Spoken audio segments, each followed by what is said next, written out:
Bir daha hər birinizi xoş gördük, əziz tarix sevənlər. Deməli, söz verdiyimiz kimi biz bugün Roma dərsinin izahı ilə davam edəcəyik. Roma izahı ilə demək olar ki, 6-cı sinif ümumi tarix dərsliyi tamamən bitmiş olur. Roma vacib mövzulardandır, qəbula da suallar düşür. O yüzden diqqətli olaq və çalışaq ki, bərabər birlikdə öyrənək. Deməli, Roma harda yerləşirdi? Yenə də bir xəritəni gözümüzün önünə gətirək.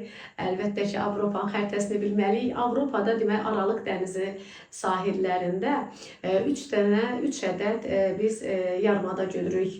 Balkan yarımadasını keçən dəfə keçdik. Yunanistan dərsində Balkan yarımadasından qərbdə yerləşir Apenin yarımadası, Apenin yarımadasından da qərbdə yerləşir Piriney yarımadası. Beləliklə də bugün biz Apenin yarımadasından danışacağıq. Balkan yarımadasında Yunanistan, Makedoniya yerləşirdisə, Apenin yarımadasında yerləşir, cənubunda Yunanistan, şimalında isə sonradan deməli yerləşəcək Yunanistan. Şimalında isə Makedoniya dövləti yerləşir. Keçdik Apenin yarımadasına. Apenində çoxlu xalqlar, tayfalar yaşayırdı. Məsələn, mərkəzində Latın tayfaları yaşayırdı və ən inkişaf etmiş tayfası Etrusklar idi. Deməli, İtaliyada bilirik ki, Buzovlar ölkəsi adlanırdı. İtaliyanın demək, qədim tarixi var idi və onlar da dedik ki, şərq mədəniyyətindən çox şeyləri mənimsəmişdilər. Roma tarixi olaraq biz bir neçə hissəyə bölürük. Romanın tarixi bölünür. Deməli, padşahlıq, respublika, imperiya dövrü və imperiya dövrü də sonradan parçalanacaq qərbi və şərqi Roma imperiyasına çevriləcək. Bizdə əsas məqsəd odur ki, bu dövrləri bir-birinə qatmayaq. Necə qədimdə öyrənirdik, qədim daş dövrü, eyni zamanda Meziolit, Paleolit, Tunc dövrü həmin dövrlərin xüsusiyyətlərini ayrı-ayrılıqda yadımıza saxlayırıqsa, Romanın tarixində bu cür yadımıza saxlamalıyıq və saxlasaq yaxşı olar. Onda suallar daha yaxşı, rahat cavablandıra biləcəyik. Deməli, Romada padşahlıq dövrü. Əslində Roma şəhərinin əsası eradan əvvəl 753-cü ildə qoyulur. Əfsanəyə görə Romul və Rem qardaşları şəhərin əsasını qoyurlar. Romada həmin dövrdə padşahlıq mövcud idi. Romanı padşahlar idarə edirdi. Eradan əvvəl 753-cü il Roma şəhərinin salınmasına 509-cu ilə qədər padşahlıq dövrüdür. Padşahlıq dövrü necə dövr idi? Yəni, həmin dövrdə əhali iki təbəqəyə bölünürdü. Yunanistanda da yadınızda aristokratlar demuslara bölünmüşdü. Burada da plebeylərə və patrislərə bölünmüşdü. Əlbəttə ki, plebeylər buranın yerli əhalisi idi. Və deyirdilər ki, bura bizim ata-babalarımızın torpağıdır deyə, burada bütün həm hakimiyyət bizdə olacaq, həm torpaq bizdə olacaq. Plebey isə bura sonradan köçüb gələnlər idi. Plebeyləri isə hakimiyyətə də torpağa da yaxın buraxmırdılar patrislər. Plebeylər ya torpağı icarəyə götürüb əkməlidir, ya da ki, deməli, ən yaxşı halda orduda iştirak edə bilərdilər. Həmin dövrdə deməli Ağsaqqallar Şurası var. Ağsaqqallar Şurası Romada adlanır Senat. Ağsaqqallar Şurası bundan əvvəl keçdiyimiz Yunanistan dərsində də Ağsaqqallar Şurası var. Yadınız 7-ci əsrdə yaranmışdı. Eyni zamanda Sparta dövlətində də Ağsaqqallar Şurası var idi. Burada sadəcə Ağsaqqallar Şurası adlanır Senat. Senatı başqa heç bir dövlətə aid edə bilməli. Çünki sırf Romada Ağsaqqallar Şurasının adlanması Senatdır. Senat da bütün vacib məsələləri həll edirdi. Sonra bəs dövlətdə padşahı, yəni Romanı idarə edən padşahı necə seçirdilər? Padşah seçilirdi. Deməli, o vaxtı Ağsaqqallar Şurasının, yəni Senatın üzvləri patrislərin içərisindən seçilirdi və onlar adlanırlar senator. Həmin o senatorların içərisindən isə bir nəfəri ömürlük padşah seçirdilər. Həmin o padşah seçiləndən ölünə qədər Romanı idarə edirdi. Lakin bu padşahların hakimiyyət dövrü müəyyən bir müddətdən sonra, yəni 509-cu ilə qədər davam edəcək, eradan əvvəl 509-cu ilə qədər. Lakin deməli, xalq artıq padşahdan narazı qalırlar və 509-cu ildə padşahı devirirlər və hakimiyyəti seçkili orqanlar tərəfindən idarə olunur, respublikaya verirlər. Respublika deməli xalq işi deməkdir. Respublika seçkili orqanı idi.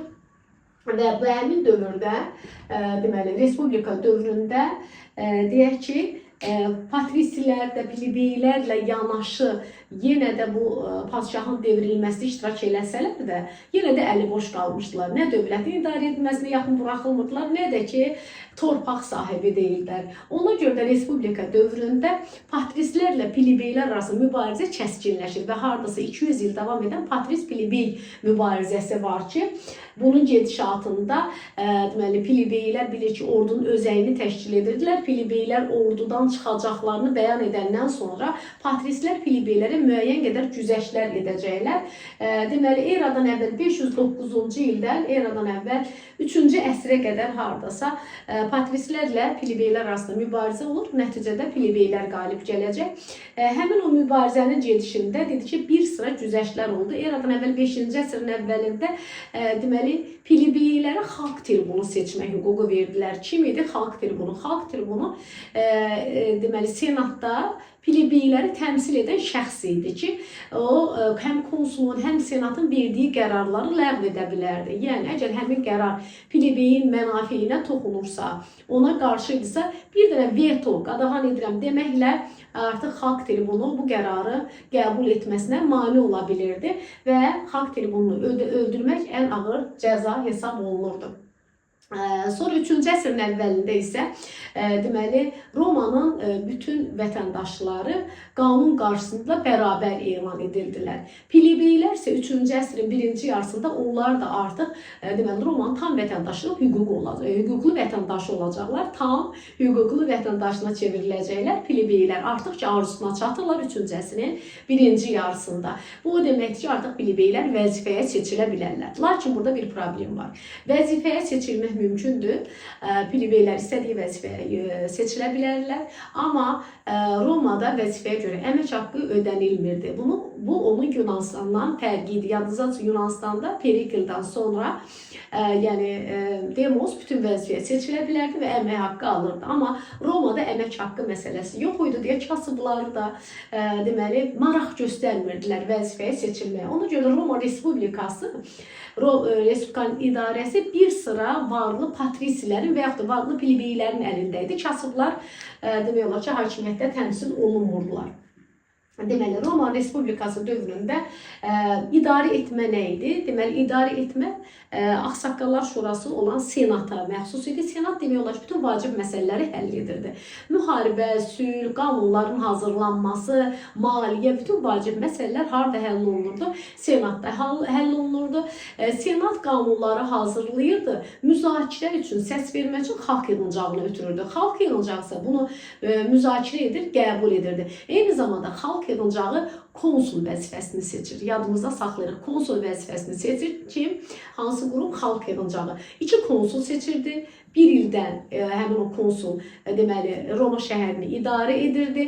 Əgər müharibə olardısa, konsullar həm də orduya rəhbərlik edirdilər. Bu hansı vəzifəyə bənzər Yunanıstanda? Bir dənə yadımıza salaq. Romada konsul, Yunanıstanda strateq vəzifəsi ilə eyni işləri həyata keçirdilər. 6-cı əsrin sonundan strateji də xalq yığıncağı seçirdi. Yadınızdadırsa Yunanıstanda hər ikisi deməli donanmaya, hərbiyə rəhbərlik edirdilər. Deməli, Respublika dövründə biz xalq yığıncağını da dedik, xalq tribununu da bayaq danışmışdıq ki, plebeylərin mənafeylərini müdafiə edirdi. Deməli, bu dövrdə həm də Respublika dövründə var idi 12 lövhə qanunu. 12 lövhə qanunu 5-ci əsrin ortalarında qəbul edir. Nədir 12 lövhə qanunu? İndi müasir dövr demək olar ki, bir çox dövlətlərin hüquq bazasıdır. Bu 12 lövhə qanunu təkmilləşdirərək hal-hazırda Azərbaycanda da istifadə olunur. 12 lövhə qanununa görə deməli, əgər cinayətkar yəni təqsirləndirilən şəxs, belə deyək də, hansı bir cinayəti törədibsə, o sübuta yetirilməyənə qədər günahsız sayılır. Eyni zamanda təqsirkar özünü müdafiə hüququ verilməlidir və həbs olunmamışdan əvvəl müəyyən sübutlara əsaslanmalıdır. Sübutlar olmadan həbs etmək qadağan idi. Bu oldu bizdə 12 lövhə qanunu qəbul edildi. Dedik ki, 5-ci əsrin ortalarında. Respublika dövründə dedik ki, artıq daxildə plebeylərlə patrislər müəyyən problemlərini həll elədilər. Romada artıq demək olar ki, əvvəl Roma dövləti yalnız Roma şəhəri ilə əhatə olunmuşdu. Roma şəhərindən ibarət idi. Amma Roma getdikcə güclənib, varlanandan sonra plebeylərlə patrislər arasında münasibətlər 3-cü əsrdə həll etdikdən sonra Roma bütün İtaliyanı özünə birləşdirəcək. Roma bütün İtaliyanı, deməli, orada çoxlu tayfalar yaşayırdı. O tayfaları özünə birləşdirəcək, bütün Apenin yarımadasını özünə birləşdirir və bunu parçala və hökmranlıq et taktikasından istifadə edərək birləşdirir. Sonraki dövrlərdə, məsələn, bir çox işğalçı imperiyalar bu taktikadan istifadə edib. Məsələn, Rusiya imperiyası, İngiltərə və digərləri bu taktikadan istifadə edərək ərazilərini genişləndiriblər. İlk dəfə Roma bunu edəcək. Deməli, tayfaları bir-birinə toqquşdururdular. Tayfalar zəiflədikdən sonra özləri bu əraziləri işğal edirdilər. Deməli, bütün İtaliyanı birləşdirəndən sonra Roma diqqətini ayırdı Aralıq dənizinə. Aralıq dənizində ticarət yolları keçirdi. Ticarət yollarından istifadə edib varlanmaq istəyirdi Roma. Həmin dövrdə ticarət yolları hansı dövlətin əlində idi? Karfagen koloniyası. Burada da xəritəni gözümüzün qarşısına gətiririk. Karfagen harada yerləşir? Karfagen İtaliyanın, bilirik ki, İtaliya qadın çəkməsinə bənzəyir. Onun lap aşağısında bir deməli Afrikanın şimalında deməli Karfagen dövləti indiki Tunis ərazisindədir. Tunis dövlətinin Karfagen koloniyasının əsasını deməli eradan əvvəl 16-cı əsrdə Finikiyalılar qoymuşdu. İlk dünyada əvvəl keçirdi, ən qədim koloniyadır. Hətta Yunanlardan əvvəl yaranmışdı. Dünyada ən geniş koloniyalar Yunanlara məxsusdur. Amma ilk koloniyanı Finikiyalılar əsasını qoymuşdu 16-cı əsrdə. Həmin o koloniya deməli çox gözəl yerdə yerləşirdi və onlar çox yaxşı gəmiçilər idilər və ticarət yollarına nəzarət edirdilər. Aralıq dənizinin qərbində ticarət yollarını nəzarət eləmək istəyən Roma nə edəcək? Karfagenlə artıq didişməyə başlayacaqlar. Biz deyirik ki, deməli İtaliya Roma qadın çəkməsinə bənzəyir. Onun qarşısında isə o çəkmənin düz belə deyək də qarşısında bir ada var. Bu Siciliya adasıdır. İlk əvvəl Karfagenlə Roma arasında Siciliya üzərində çəkişmələr başlayır. Siciliya adası. Deməli, sonradan isə Korsika, Sardiniya, digər adalar da artıq deməli Roma tərəfindən işğal olunacaq və bu tarixdə Pun müharibəsidir. Roma ilə Karfagen arasında adalara sahib olmaq, Aralıq dənizində hegemonluq üzərində uğrunda mübarizə deməli uzun sürən Pun müharibəsinə gətirib çıxaracaq ki, eradan əvvəl 264-146-cı illəri əhatə edən Pun müharibəsində deməli Roma qalib gələcək. Deməli Romalılar Karfagenləri Punlar, yəni Finikiyalılar adlandı, Finikiyalılar adlandırdığına görə müharibənin adı da bu cür adlanır. Roma qalib gəlir, Finikiya deməli Karfageni məğlub edir. Karfagenin ərazisini deməli alır, dağıdır, əhalisini əsir götürür, qula çevirir, satır və beləliklə Karfagen şəhəri yer üzündən silinir. Ağalıq Aralıq dənizində demək olar ki, artıq Aralıq dənizinin qərb sərhədlərinə, qərb ərazilərində ağalıq keçir. Kimin əlinə? Romanın əlinə. Amma Roman gözü yenə də həmişə kimi doymur. Artıq Roma gözlü şərqə tərəf yönəldir. Şərqdə isə o vaxtı deməli Roman şərqində 146-cı ildə demək olar ki, həm deməli Pun müharibəsi bitir, həm də bunun ardıca əvvəl deməli Suriyanı özünə birləşdirir. Suriya dövlətini bir də yadınıza salın nə vaxt yaranmışdı. Bir dənə düşünün. Suriyanı dalıca Makedoniyanı, onun ardıca Yunanistanı özünə birləşdirir. Deməli 146-cı ildə 4 dənə dövləti Roma özünə birləşdirdi. Əvvəl Karfagenin, dalıca deməli Suriya, onun ardıca deməli Makedoniya, Makedoniyanın ardıca artıq Yunanistan istiqlaliyyətini itirir və Romadan asılı vəziyyətə düşəcək. Eradan əvvəl 30-cu ildə isə Misiri özünün əyalətinə çevirir. Bu dövlətləri əyalətinə çevirdi. Suriyanı, qoca adını deyim, Suriya Makedoniyalı İskəndərin imperiyasının parçalanması nəticəsində yaranmışdı. Eradan əvvəl deməli 323-cü ildə İskəndər öləndən sonra Digər adı deməli Seleviklər idi. Selevik, Antiox, Atropatenaya da gəlmişdi. Belə asılı eləmişdi özündən. Dedi ki, artıq deməli Aralıq dənizində kifayət qədər deməli Roma güclənir. Eradan əvvəl 2-ci əsrdə artıq deməli Aralıq dənizinin ən güclü, qüdrətli dövləti olacaq Roma. Eradan əvvəl 2-ci əsr ən qüdrətli dövlətdir. Buradan yadımıza düşür ki, Aralıq dənizində daha hansı güclənmiş, qüdrətlənmiş dövləti xatırlayırıq.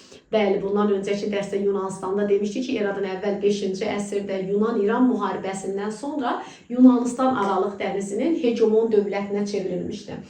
Aralıq dənizində ağalığı ələ keçirəndən sonra əlbəttə ki, işğalçı müharibələr oldu. Qul alveri, qulların alverindən isə qulların ölkəyə gətirilməsi artıq deməli Romada kəndlilərin belə deyək də təsərrüfatına mənfi təsir göstərəcək sonraki zamanlarda. Çünki kəndlilərin təsərrüfatda işləməsindənsə qulların işləməsi daha ucuz başa gəlirdi. Ona görə də qul əməyinə üstünlük verilməyə başlayacaq və buradan qladiator döyüşlərinə gəlib çıxırıq. Qladiator döyüşləri deməli ölkəyə çoxlu qullar gətirilirdi. Həmin o qulların artıq döyüşlərini keçirirdilər və bu Romalıların ən sevdiyi əyləncə idi.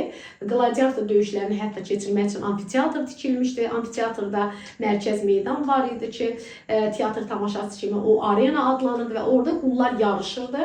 Ən güclü qul digərini deməli məğlub edəndə onun sağ qalması və öldürülməsi tamaşaçılardan asılı idi. Tamaşaçılar bu işarəni göstərsəydi, onda məğlub olan qul salamat qalırdı.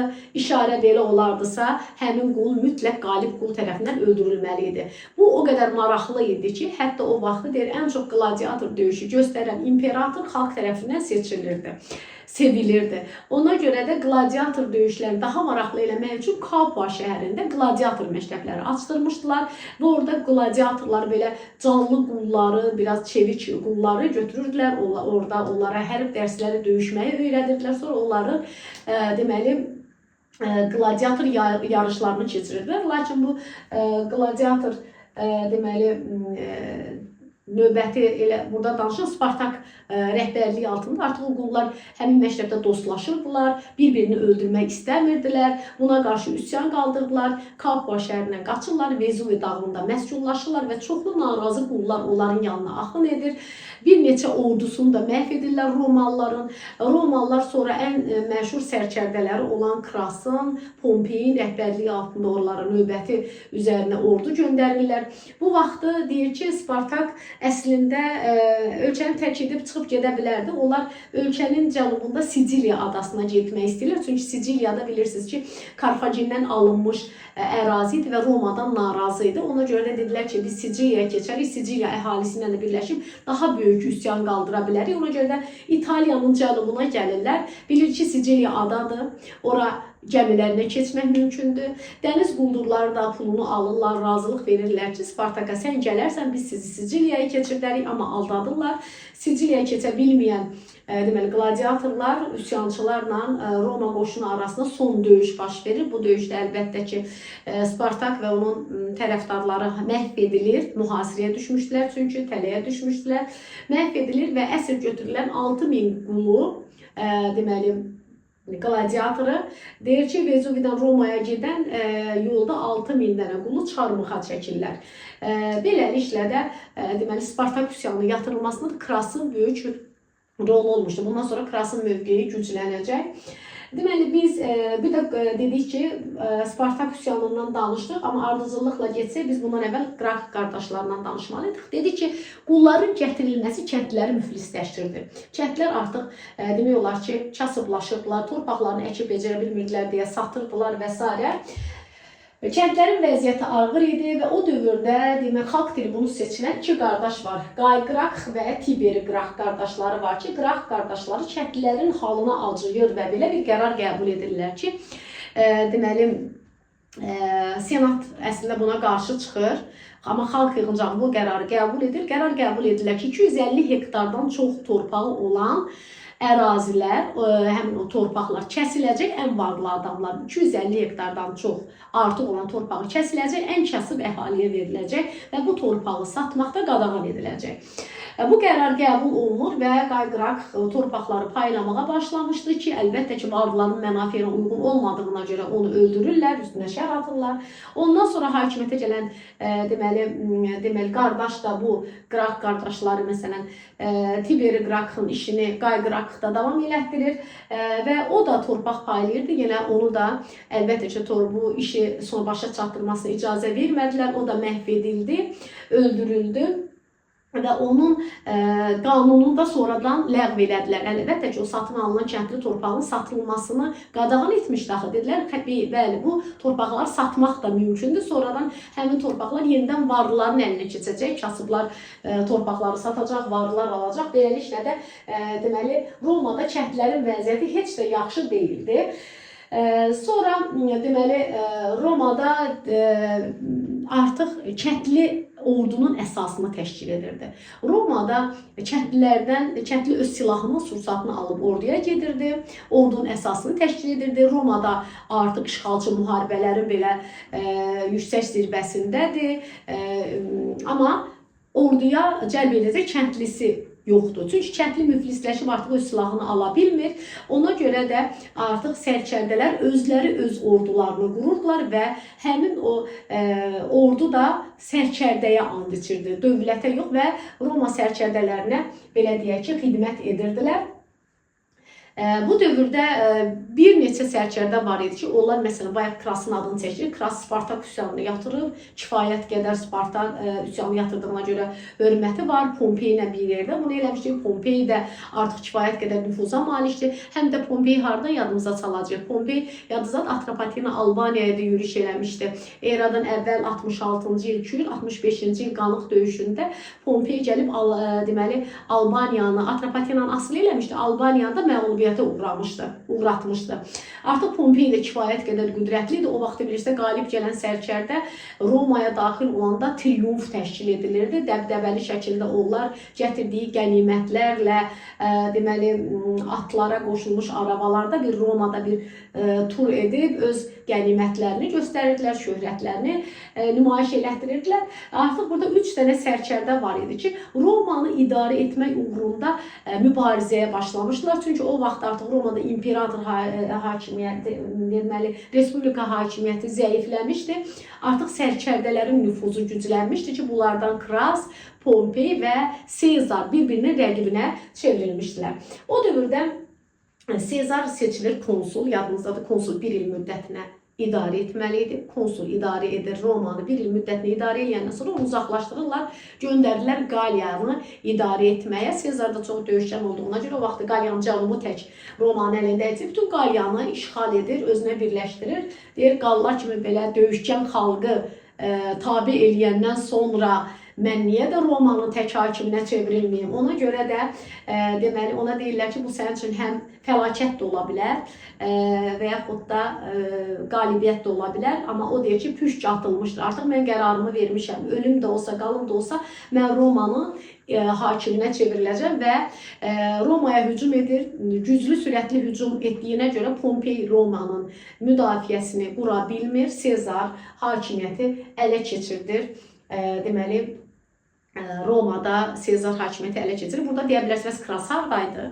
Kras sizcə hardaydı? Kras o dövrdə eradan əvvəl 53-cü il Karra döyüşündə məğlub olmuşdu Parfiyaya və Karra döyüşündə deməli Krası o dünyaya göndərmişlər. Çünki Kras kimlərin qatili idi? 6000 qul. Spartak üsyanında deməli yadınızdadır, dedim ki, onlar çarmıxa çəkilmişlər. Həmin o çarmıxa çəkilənlərin ahı tutdu Krası. Krasın özü də Karra döyüşündə Kras, Karrak, 2 dənə eradan əvvəl 53-cü ildə Karrada Krası öldürmüşlər. Artıq 2 rəqib qalmışdı, Pompey ilə Sezar. Sezar hakimiyyəti ələ keçirdi və Sezar hakimiyyəti ələ keçirilməsi ilindən başlayaraq deməli 49-cu ildə Romada başlayır vətəndaş müharibəsi. 49-cu ildən başlayır vətəndaş müharibəsi 30-cu ilə qədər davam edəcək. Vətəndaş müharibəsini burada eradan əvvəl sözləri hər yerdə yazılmayıb, amma bilin ki, bunların hamısı eradan əvvəldir. Eradan əvvəl 30-cu ilə qədər vətəndaş müharibəsi davam edir və vətəndaş müharibəsində dedik ki, başlayır Sezarla. Sezar qalib gəlir, hakimiyyəti ələ keçirir. Sezar Respublika hakimiyyətinə dəyib toxunmaz qədər Respublikanın olduğu kimi qoruyur, saxlayır. Məsələn, Senatda dururdu artıq, amma demək olar ki, iki məsələyə görə o artıq belə deyək də diktatorluğunu qurduğunu sübut edir. Çünki pullar kəsdirir öz adına, pulların üzərində öz şəklini həkk etdirir. Eyni zamanda öz heykəlini Allahların heykəlinin yanında qoydurur. Bu da sübut edir ki, artıq Sezar nə edir? Tək hakimiyyət qurmaq istəyir. Romalıların əlbəttə ki, xoşuna gəlməyəcək, Respublika tərəfdarlarının xoşuna gəlməyəcək. Ona görə də ona qarşı sui-qəsd təşkil edəcəklər və Sezarı da deməli eradan əvvəl 44-cü ildə deməli Sezar öldürülür və Sezarı deməli tələ vururlar, 23 bıçaq zərbəsi vururlar və bundan sonra Sezardan sonra deməli Sezar qətl edənlər də deyir Romada özlərinə dayaq tapa bilmirlər, qaçır gizlənirlər. Sezarın bir varisi var idi ki, Oktavian deməli. Oktavian öz köməkçisi Antoni ilə razılaşırlar. Belə qərara gəlirlər ki, deməli Sezarın qisasını alacaqlar. Romaya yürüş edirlər. Gəlirlər Sezarın qətl edənləri də cəzalandırırlar və Romada hakimiyyəti ələ alırlar. Razılaşdıqları kimi Romanı iki yerə bölürlər. Qərbə və şərqə. Deməli Qərbi Roma qalmalıydı Antoni deməli Oktavianın əlində, Şərqi Roma isə Misir, Kiçik Asiya, Balkan yarımadası bu isə verilməli idi Antoniya. Belə də eləyirlər. Antoni şərq ərazilərini idarə edir, İskəndəriyyədə otururdu və Kleopatra ilə də gözəl yaşayırdılar ki, amma bu deməli Oktavianın xoşuna gəlmir. Oktavian ordusunu yığır, verdiyi torpaqlara peşman olur, istəyir ki, bütün torpaqlar, Roma torpaqları onun olsun. Ona görə də deməli əvvəl aksiyada, eradan əvvəl 31-ci il aksiya döyüşü var, dəniz döyüşüdür. Başqa dəniz döyüşü, hansı dəniz döyüşünü xatırlayırıq? Məsələn, Yunan-İran müharibəsində biz hansı döyüş keçmişdik? Deməli, Salamin dəniz döyüşü və sonraki tarixlərdə, dövrlərdə olan dəniz döyüşlərini də qruplaşdırıb yadınıza salsanız yaxşı olar.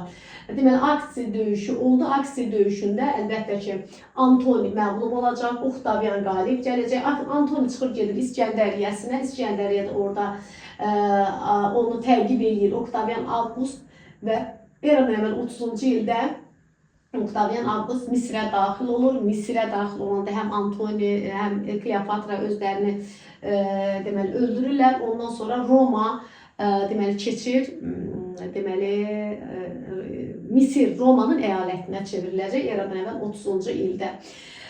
Sonra isə artıq deməli Oktavian kifayət qədər qüdrətlənib, çünki bütün Romanın hökmdarıdır və özünü Respublikanın varlığına son qoyacaq. Respublikanın varlığına əslində demək Sezar son qoymadı, amma Oktavian Avqust Respublikanın varlığına son qoyur və eradan əvvəl 27-ci ildə Roma imperiyası yaranır. Özünü də ilk imperator elan edir. Oktaviana sonra Senat Avqust adında verir. Avqust müqəddəs deməkdir. Və Oktavian öləndən sonra belə yenə də imperiya dövrü qalır. Eradan əvvəl 27-dən eramızın 395-ci ilə qədər olan bütün hadisələr Roma imperiyasına aid ediləcək. Bayaqdan danışdığımız nə var? Hamısı Roma Respublikasına aiddir. Burada nəyi qarışdırmayacaq? Yəni 509-dan Patris Filibey arası mübarizənin güclənməsi, 12 lövhə qanunu, sonra bu Pun müharibələri olsun, sonra bu Yunanistanın, Makedoniyanın işğalı, Qayqıraq qardaşlarının islahatları, Spartak üsyanı, vətəndaş müharibəsi, bunlar hamısı aiddir Roma Respublikasına. Bizə sual necə düşür? Respublika dövrünə aid olan hadisəni seç, imperiya aid olan hadisəni seç. İmperiya dövrünə nəyi götürəcək? Götürəcək Roma şəhərinin salınması, əhalinin Patris Filibeylərdən ibarət olunması, senatın yaranması və s.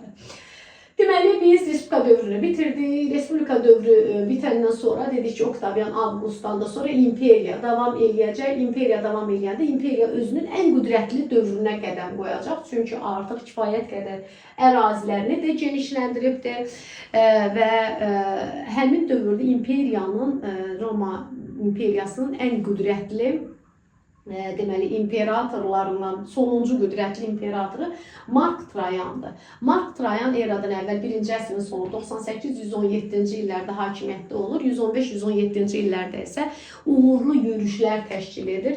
O Dunay çayı sahillərində uğurlu qələbələri ilə şöhrət qazanır. Bundan sonra gedir deməli Kiçik Asiyada Kilikiyanı işğal edir. Eyni zamanda Ərəbistanı, Mesopotamiyanı işğal edir və hətta gedir Ktesifonu tutur. Ktesifon haraydı? Ktesifon haraydı? Parfiyanın paytaxtı. Yadınızdadırsa, Parfiyanın paytaxtını tutmaq istəmişdi. Kras eradan əvvəl 53-cü il Kara döyüşündə. Krasın edə bilmədiyini kim etdi? Mark Trayan etdi. Ktesifonu alır. Amma bütün Parfiyanı özünə tabi edə bilmir. Sonra da geri çəkiləcək. Niyə? Çünki işğal etdiyi ərazilərin çoxunda güclü üsyanlar baş verdiyinə görə Mark Trayan bu ərazilərdə çox qala bilmir. Sonuncu qüdrətli imperator idi Mark Trayan. Sonra özündə uğurlarını deməli göstərmək üçün Trayan sütunlarını da deməli inşa etdirmişdir. Roma tarixinə, mədəniyyətinə aiddir. Trayan sütunu üzərində relief kimi belə öz uğurlarını həmin o sütun üzərində yazdırmışdır. Yuxarısına da öz heykəlini, büstünü qoydurmuşdur. Dedi ki, Romada quldarlıq quruluşu, quldarlıq təsərrüfatı tənəzzül eləyəcək. Dedi, yaxı, kəndlər müflisləşmişdir, kənddə ancaq işçin kim idi? Qullar idi. Qulların da nəyinə lazımdır yaxşı işləmək? Qul yaxşı işləsə də, pis işləsə də bir qarın çörəyə işləyirdi. Heç bir marağı yox idi işə. Qula evlənmək qadağan idi. Bir çox işlər görmək qadağan idi. Ona görə də qul bacardıq qədər pis işləyirdi. Və belə bir dövrdə də yeni, deməli, eradan əvvəl 3-cü, 2-ci əsrlərdə, eramızın 3-cü, 2-ci əsrlərində Nəhlət şeytan, eramızın artıq 2-ci, 3-cü əsrlərində deməli, yeni, deməli, əkin üçün, yeni belə mexanizmlər, çotanlar, xışlar, ata bağlanan daha belə müasir alətlər insanlar hazırlamışdılar ki, kəşf etmişlər ki, bu alətlərlə də qullar çox pis rəftar edib qırırdı. Qulu nəyinə lazımdır ki, bu bahalıdır, ucuzdur. Ona görə qullar işə maraqlılığını artırmaq üçün artıq bir dəyişiklik etdilər. Qullara deməli daxmalı qullar statusu verildi. Nədir daxmalı qul və kolon? Bu dövrdə var daxmalı qullar və kolonlar. Kolonla daxmalı qulun həm oxşar, həm fərqli cəhəti var. Kolon adı üstündə kəndlidir. Kolon nədir? Kəndlidir. Şəxsən azaddır. Sadəcə olaraq öz torpağı yoxdur. Gedir kiminsə torpağını icarəyə götürür, əkir, becərir və aldığı, yığdığı məhsulun bir hissəsini sahibkara nə edir? Vergi şəklində verir. Daxmalı qul kimdir? Daxmalı qul adı üstündə quldur, azad deyil. Lakin ona evlənməyə, ev tikməyə icazə veriblər və o da sahibkarın torpağında işləyir. Yığdığı məhsulun bir hissəsini özündə saxlamaq hüququ var. Müəyyən qədərini isə sahibkarına verir. Bu artıq qulun əməyə marağını artırır. Çünki artıq qalan bir hissəsi onun özünə qalacaq. Beləliklə də daxmalı qulla kolonun da biz fərqini bildik. Kolon azaddır, daxmalı qul isə quldur. Bu onların fərqidir. Amma hər ikisi icarədardır. Torpağı nə edir? Götürürlər və istifadə edirlər. Bir də qulların öldürülməsi qadağan ediləcək. Biz bilirik, gladiator döyüşləri olsun, digər artıq qul əşya idi. Qullar deməli, məsələn, Misirdə canlı ölü idisə, Yunanistanda insan ayıqlı idi. Deməli, Romada qulları adlandırılır danışan əmək aləti. Yəni, əmək alətidir, sadəcə danışır. O qədər qullar deməli hüquqsuz idilər. Qulların öldürülməsi adət ənənə hallanmışdı, amma eramızın 2-ci əsrində imperator Adrian qulların öldürülməsini qadağan eləyib. Və o dövrdə dedik ki, qulların öldürülməsi qadağan olandan sonra Romada təsərrüfat nisbətən canlansa da, amma bu Romanı xilas eləməyəcək. Romada o dövrdə deməli Konstantin imperator idi. Konstantin deyir Romanı heç sevmirdi, Romada qalmağı da xoşlamırdı. O vaxtı Konstantin deyir ki, axı deyək Romada çox tanrılıq idi əvvəl. Çox tanrılıq idi, Yupiter onların baş tanrısı idi və s. Amma sonradan Romanın əyaləti olan Fələstində xristian dini yaranır eramızın 1-ci əsrində. Əvvəl xristianları təqib edirdilər, hətta xristianları kimi tuturdularsa çarmıxa çəkirdilər, onları əllərindən, başından taxtaya, xaç şəklində taxtaya mıxlayırdılar, çarmıxa çəkirdilər, əzab əziyyət verdilər. 1-ci əsrdən 4-cü əsrə qədər xristianları təqib edirdilər və onlar gizli şəkildə ibadət edirdilər. Amma eramızın deməli 4-cü əsrində hakimiyyətdə olan Konstantin xristianlara azad ibadət etmə hüququ verir. Deyir ki, istədiyiniz yerdə kilsə tikə bilərsiniz, ibadət eləyə bilərsiniz.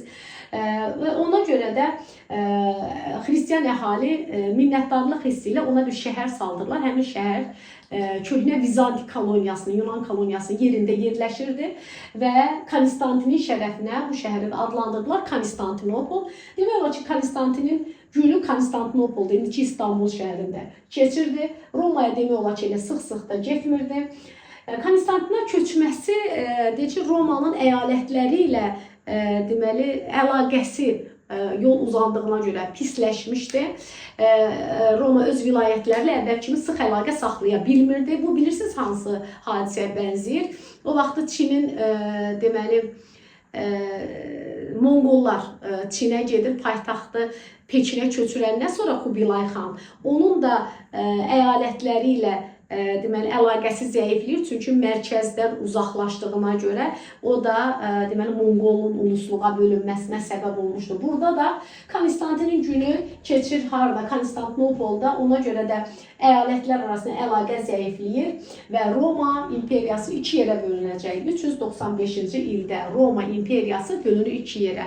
Qərbi Roma və Şərqi. Burada diqqətli olacaq. Qərb sözünə görə artıq biz Roma imperiyası ilə Qərbi Roma imperiyasını bir-birinə qatmalı deyilik. Eradan əvvəl 27-dən 395-ci ilə qədər olan bütün hadisələr Roma imperiyasına aiddir. 395-ci ildə Roma imperiyası 2 yerə bölünür. Qərbi Roma imperiyası və Şərqi Roma imperiyası. Qərbi Roma imperiyasının əraziləri Antoninan Oktavianın o bölgüsünə bənzəyir. Yəni Aralıq dənizinin qərb əraziləri, Roma və qərb ərazilər Qərbi Romaya daxil etsə, Balkan yarımadası, Misir, Kiçik Asiya bu ərazilər isə Şərqi Roma imperiyasının ərazisinə daxilidir. Əlbəttə ki, hər bir dövlətin bölünmə nəyidir? Zəiflədir. Roma da zəifləyəcək. Roma artıq 2 yerə parçalandığına görə zəifləyir. Elə bu vaxtda da xalqların böyük köçü var idi. Yadınızdadırsa 4-cü, 7-ci əsrlər xalqların böyük köçü baş verəcək. Xalqların böyük köçü Hunlarla başlayır, Slavyanlarla bitir. Slavyanların Bizansda məskunlaşmasıyla başa çatır. Xalqların böyük köçü yadınızdadır Hun, Balamir, ondan Balamirdən əvvəl Tanrı xanın başçılığı altında Hunlar şərqdən qərbə doğru köç edirdilər. Əlbəttə ki, Hunların köçü, Hunlar gəldilər Şərqi Avropaya, məsələn, Poloniyada özlərinə dövlət yaradacaqlar sonra. 4-cü əsrdən gedir söhbət. Onlar deməli şərqdə idilər. Şərqdən qərbə doğru köç etdikcə qərbdə olan o indiki Şərqi Avropada yerləşən Alman tayfaları, German tayfaları da deyirlər. Həmin o German tayfaları, deməli Vestigotlar, Ostigotlar, Qalları sıxışdırmağa başladı türklər.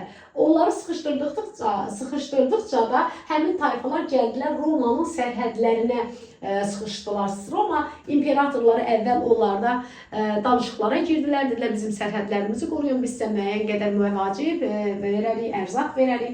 Lakin Roma tənəzzül dövrü keçirdiyinə görə Qərbi Roma imperiyası vaxtından bu ödənişlərini eləyə bilmirdi. Ona görə də deməli həmin o xalqlar deməli Roma imperiyasının, Qərbi Roma imperiyasının varlığına son qoyacaqlar. Bu dövrdə yadınızdadırsa Attila da Romaya, Katalon döyüşü yadımıza salaq. Eradan deməli eramızın 451-ci ilində Katalon döyüşünü Romalıları məğlub etmişdi. 52-ci ildə gəlmişdi. Artıq Roma şəhərinin üzərinə o vaxtı Roma papası imdad diləyir. Deyir, sən Romanı öz himayəvə götür, Romanı dağıtma. Attila da ürəyi ağrıyır. onları bağışlayır. Əlbəttə ki, Roma ondan asılılığı qəbul edir.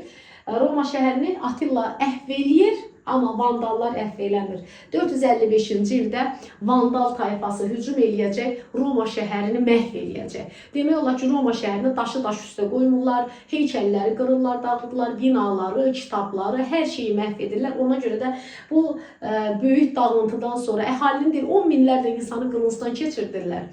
Sağ qalanlarda qula çevirirlər. Deməli, buna görə bu vəhşilik artıq sonradan vandalizm sözü ilə vəhşi xalq, mədəniyyəti məhv edən xalq adı ilə deməli təmsil olunur. Bilirsiniz də, ermənilər də elə eyni şey eləyib. Azərbaycanda vandalizm, daşı daş üstə qoymayıblar, vandallar da eyni işləri görür. Bəlkə ermənilər hələ onlardan da betər vandalizm törədiblər. Belə vandalizm sözü yaranır. Vandallar Romanı məhv edirlər. Belə deyək də, Roma vaxtilə Karfagenə etdiyini, Karfagen şəhərini yer üzündən sildi axı eradan əvvəl 146-cı ildə. İndi elədikləri pisliklər qarşısına çıxdı və Roma şəhərini də məhv elədilər. Amma Romada imperator hakimiyyəti oyuncaq kimi qalmışdı. Vandal və belə deyək də, bu German tayfaları onları biri digəri ilə əvəz edirdilər, əlində oyuncağa çevirmişlər. Lakin sonradan 476-cı ildə deməli sonuncu Roma imperatorunu məğlub eləyirlər, yəni hakimiyyətdən uzaqlaşdırarlar, öldürürlər və bununla da Qərbi Roma imperiyası süquta uğrayacaq. Amma Şərqi Roma imperiyası öz varlığını qoruyur, saxlayır. Şərqi Roma imperiyası Bizans adlanırdı, mərkəzi Konstantinopol idi. Gözəl ticarət yolları üzərində yerləşdiyinə görə, xəzinəsi deməli dolu olduğuna və iqtisadi baxımdan yaxşı vəziyyətdə olduğuna görə özünə ordu tuta bilir və qoruna bilir. Şərqi Roma uzun müddət yaşayacaq, amma Qərbi Roma 476-cı ildə Vandalların, Vestigotların, Ostigotların hücumları nəticəsində dağıldı və onun ərazisi, Roma imperiyasının ərazisi, Qərbi Roma imperiyasının ərazisi həmin o tayfalar tərəfindən zəbt olunacaq. Məsələn, Karfagen ərazisi, köhnə Karfagen ərazisi Vandallar tərəfindən işğal olunur. Vandallar, Anglar, Sakslar, bilirsiniz ki, Böyük Britaniyada, Qallar Fransanı ələ keçirirlər. İspaniyanı, İtaliyanı, Vestigotlar, Ostigotlar işğal edir və bununla da köhnə Roma imperiyasının, Qərbi Roma imperiyasının ərazisi Alman tayfaları tərəfindən zəbt olunur. Deməli, Almaniya bununla da Qərbi Roma imperiyası süqut edir. Qərbi Roma imperiyası süqut eləsə də bilirik ki, Romanın böyük bir belə tarixi dövr yaşayıb və gözəl bir memarlıq nümunələri var. Roma tarixi belə deyək də, Roma eradan əvvəl 1-ci əsr, eramızın 1-ci əsr Roma poeziyasının qızıl dövrüdür ki, həmin dövrdə Lukretsi yaşayıbdı, məşhur. Sonra Esxil yaşayıbdı və Esxil Eniada əsərini yazıb. Eniada əsərini deməli Oktavian Avqustun sifarişi ilə yazacaq. Ondan əlavə burada böyük Plini yaşayıb. Bilirik ki, Plini kimi idi, tarixçi idi. Təbii tarix əsərini yazmışdı. Sonra Tit deməli Lukretsi deməli Liv yaşayırdı. O da tarixçi idi. Sonra bu dövrdə deməli mədəniyyətdə çox yeniliklər eləmişdilər. Romalılar betonu kəşf eləmişdi də, bilirsiniz. Betonun kəşfi ilə onlar daha gözəl tağlı evlər, binalar, saraylar tikməyi bacarırdılar. Hətta Yunanlardan da gözəl heykəllər hazırlamaq bilirdilər. Əslində heykəl hazırlaması Yunanlardan öyrənsələr də, deyir bunlar heykəllərini daha çox belə həm də hissiyat və deməli daha da dərinlik qata bilmişdilər. Sonra onların, Romalıların sarayları adlanırdı Panteon. Panteon sarayı yadınızdaca Yunanistan'da Parthenon məbədidir. Romada Panteon məbədidir. Tanrıların məbədi sayılır Panteon. Eyni zamanda o vaxtı bilirik ki Romanın təqvimi yaranır. Romada təqvim 753-cü il Roma şəhərinin salınmasından başlamışdı. Amma sonradan deməli Sezarın dövründə Sezarın tapşırığı ilə deməli İskəndəriyyədə olan deməli alimlər artıq yeni bir təqvim hazırlayırlar. Həmin təqvim hal-hazırda dünya ölkələrinin çoxu tərəfindən istifadə olunur. Orada Avqust, Oktavian Avqustun adı ilə bağlıdır, Avqust ayı. iyul, Yuli Sezarın adı ilə bağlı, sentyabr, dekabr 7-ci, 10-cu deməkdir və s. Təqvimin müəllifidirlər. Eyni zamanda əlifba yaradan xalqlar içərisindədir. Roma Latin əlifbasını formalaşdırıb. Latin dili əsasında da sonradan İspan, Rumun, digər xalqlar, fransız xalqlarının dili formalaşmışdır. Kolizey amfiteatrına bayaq danışmışdıq. Kolizey amfiteatrı bilirik ki, gladiator döyüşlərinin keçirilməsi üçün nəzərdə tutulmuşdu. Eyni zamanda zəfər tağları var idi, zəfər tağları var idi. Eyni zamanda Trayanın sütunu olan məbəd var idi. İnşallah ki, bir şey unutmadıq Romanın mədəniyyətindən də. Roma dedi ki, mədəniyyətində həm də Romanın müəyyən bir imperatorları var ki, onlar Albanlarla sıx əlaqələr saxlamışdılar. Məsələn, yadınızdadırsa Tiberi o vaxtı Alban və deməli İber hökmdarlarına müəyyən hədiyyələr göndərirdilər, əlaqələr saxlayırdılar ki, onlar deməli Parfiyadan asılılığı qəbul etməsinlər. Eyni zamanda qulların öldürülməsini qadağan eləyən deməli Adrianda Alban hökmdarlarına, Albanlarla sıx əlaqədə olub onlara hədiyyələr göndərmişdi. Sonra Domisian var. Domisian yadınızdadırsa deməli Qobustanda Latın dilində tapılmış qaya üstündə yazı var. Həmin o dövrdə artıq onlar orduları Albaniyaya da gəlib çıxmışdı. Albanla əlaqələri var idi.